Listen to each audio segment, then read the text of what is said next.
লিটন ভাই কেন আছেন অনেক বহুদিন পরে দেখতে দে ভাইয়া অনেরা আজ দেখতে 2 বছর এই কথা এখন হয়ে যাও মরে গিয়ে হড়ে হড়ে ফেসবুকে টেসবুক দেখে আমি অনেক তো নদী অনেক কেন আছেন ভালো আছে অনেক হরতা কন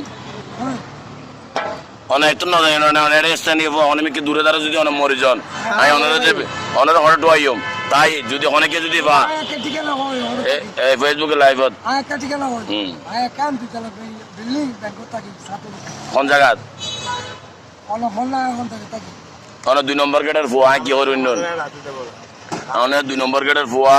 স্থানীয় মেয়র গল্লি বাড়ি অনেক যদি হনিমিকে মারা যান আমি এই লাইভ ভিডিও হরি সারা দিয়ে হনেদিন কেউ যদি পাই এই ঠিকানা পৌঁছাই দিব অনেক মোবাইল নাম্বার দিয়ে না অনেক যে মাথা নষ্ট কি অনেকদিন সদাগর 2 নম্বর গেটের লিটন সদর ওনাকে অনেকদিন ধরে পাওয়া যায় না এই যে আমাদের এলাকার একজন যে লাইভটা আমি এখন চলতেছে ওই লাইভের মধ্যে যারা যারা ওনাকে দেখতেছেন বাংলা